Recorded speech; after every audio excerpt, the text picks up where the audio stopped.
Hello, हाय, नमस्ते, स्वागत छ हाम्रो पूर्वेली किचनमा। आज म आएको छु तपाईँहरूको माझमा खसीको कलेजोको रेसिपी लिएर। मलाई त्यति सन्चो नभएर मेरो स्वर चाहिँ कस्तो-कस्तो आइरहेछ। अब चाहिँ सुरु गरौँ बनाउनको लागि। पहिले सुरुमा त मैले तावा लिएको छु। एउटा तावा गरम गरेँ। अब मैले तोरीको तेल हाल्दैछु।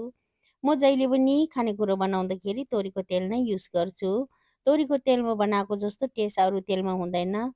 र मैले थोरै मेथी पनि हालेँ। मलाई चाहिँ मेथीको टेस्ट मनपर्ने भएको हुनाले चाहिँ अब साथसाथै यो काटेको प्याजलाई पनि हालिदिने। थोरै खैरो-खैरो बनाउने प्याज र मेथी सँगसँगै भुटिदिने। मेथीलाई चाहिँ कालो बनाइसकेको छु। अनि अदुवा लसुन टिमुर कुटेकोलाई चाहिँ मैले हालिदिएँ। अनि अलिकति चलाउने, सरर चलाएपछि अदुवा लसुनलाई चाहिँ डोर्ने गरेर नगर्ने। अब मैले हालेको छु टमाटरको प्युरी।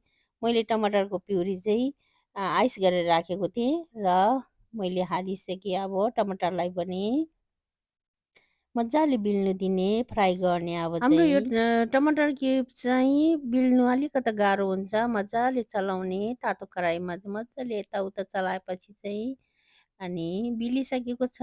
अब चाहिँ बेसार पनि थोरै हालिदिने, आफूलाई चाहिने जति बेसार।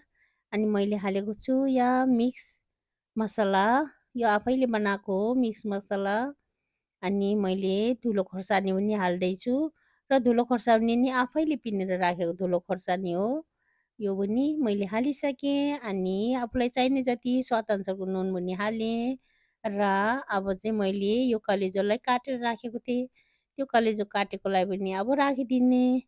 अब म यो मजाले फ्राई गर्छु।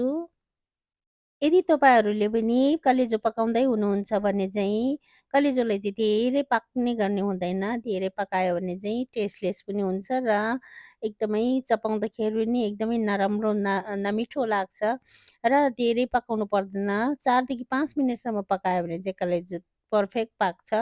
र मैले एकचोटि छोपेर फेरि हेरेर फेरि एकचोटि छोपेर चाहिँ अनि पाकिसकेको छ। अब चाहिँ म एकचोटि खोलेर अनि एकचोटि सरर चलाएर चाहिँ अनि हरियो प्याजलाई काटेर हाल्नेछु। यो हरियो प्याज चाहिँ फेदसँगैको हरियो प्याज हो। यो चाहिँ मैले सबै काटेर राखेर चाहिँ एकछिन चलाएर चाहिँ एकचोटि चलाएर चाहिँ छोपेर एकछिन छोपेर राख्ने। एकदमै सानो आँचमा अनि एकछिन छोपेर राख्ने। अनि प्याजलाई अलिकति पाक्नु दिने। लगभग हाम्रो खसीको कलेजो चाहिँ रेडी भइसकेको छ।